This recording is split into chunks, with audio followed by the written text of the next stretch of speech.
He's the greatest grifter the world has ever seen. The biggest fraud of all time. Federal authorities are calling it one of Wall Street's biggest Ponzi schemes. He ran the longest of long cons. He will go down in history as the greatest con man of all time. He hustled the most money.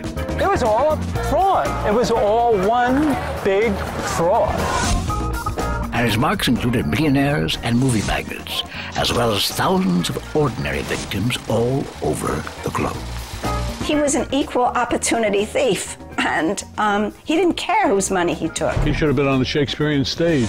He's just a schmuck. Do you know what I mean? Tomorrow, Bernie Madoff will be sentenced for masterminding the biggest con the world has ever seen.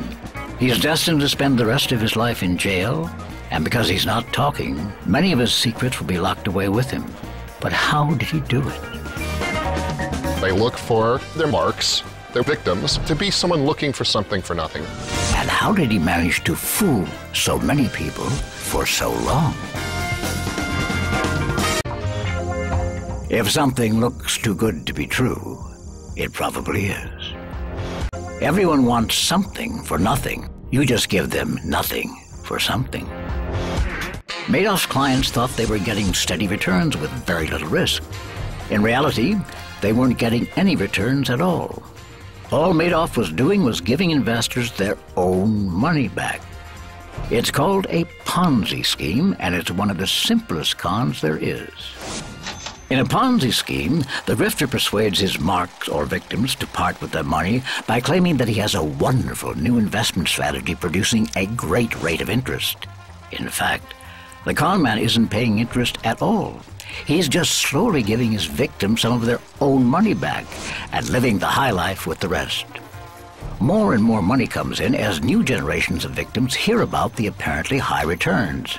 And that's just as well, as the scheme will collapse if it runs out of cash. And sooner or later, that's bound to happen with every Ponzi scheme. The supply of money and marks always dries up in the end. Steven Spielberg, John Malkovich, and Kevin Bacon. And on the day that Oscar-winning screenwriter Eric Roth found he'd been nominated for a Golden Globe, he discovered he also lost money to Madoff. And he's not the only victim of unfortunate timing around here. The author of this new book is a world expert on gullibility and why some people are easier to fool than others. I held the first copy in my hand on December 10th. And 2 days later, on December 12th, I'd learned that I'd lost money in the Madoff scandal. And, you know, on one level, it's funny. But that irony was appealing to a lot of people and basically brought up the question, how could a smart person, in this case, a person who knows something about gullibility, be taken in? You can't cheat an honest man. There are always exceptions that prove the rule, of course, and in this case, there are thousands of exceptions. Perfectly honest marks who lost their life savings through no fault of their own. But how far can the same be said of the outside funds which channeled the investors' cash to Madoff in the first place? They include the two Herald funds, which took Bill Foxton's cash, and the American Fairfield Greenwich Fund, which lost around $7 billion in the Madoff scam, making it the biggest casualty so far. Boston, Massachusetts. In the 1920s, this was the home of Charles Ponzi, who gave his name to the Ponzi scheme. He told his marks that he would make them a fat profit trading in postal coupons. But just like Madoff, he wasn't buying and selling anything. The scheme brought in so much money that 1 minute Ponzi was penniless.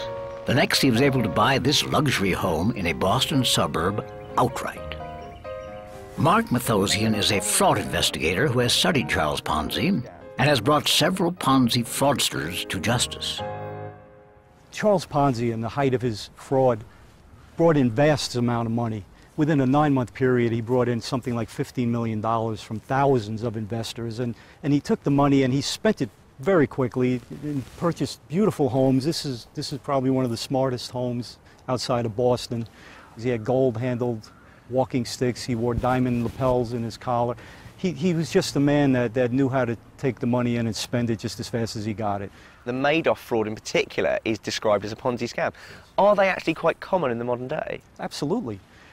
The Ponzi scheme is the most popular investment fraud there is, all right? And the reason is because it doesn't take a lot of capital to start it. All you have to have is some brainstorming idea that sounds plausible. And unfortunately, the problem we have today, as well as the problem we had back then, is that many people don't look beyond the promised rate of return.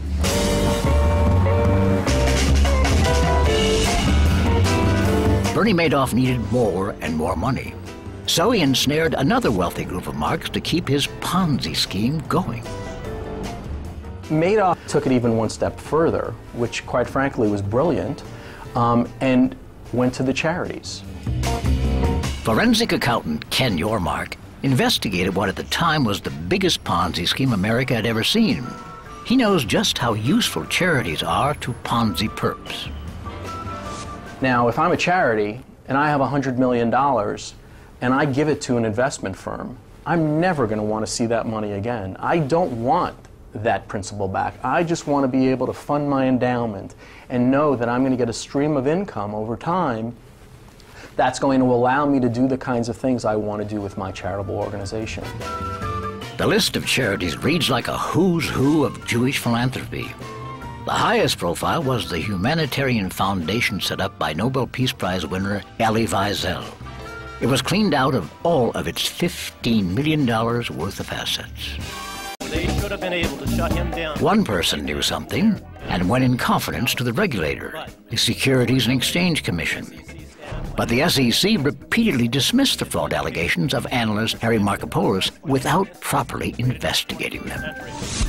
I gift-wrapped and delivered the largest Ponzi scheme in history to them, and somehow they couldn't be bothered to conduct a thorough and proper investigation because they were too busy on matters of higher priority. After the scandal broke, he revealed his identity and testified to this congressional committee. The SEC continues to roar like a mouse and bite like a flea. Later, the SEC were brought before the same committee. It wasn't their day. One guy with a few friends and helpers discovered this thing nearly a decade ago, led you to this pile of dung that is Bernie Madoff, and stuck your nose in it, and you couldn't figure it out. You couldn't find your backside with two hands if the lights were on. They were very close to Bernie, and they trusted Bernie.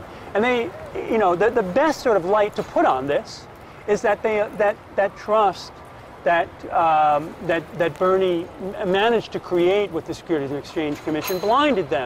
And finally, for the $64 billion question, how did Bernie think he was going to get away with it? After all, every Ponzi crook knows their little scheme will collapse sooner or later. Well, Bernie's not talking. And who'd believe the world's biggest con man anyway?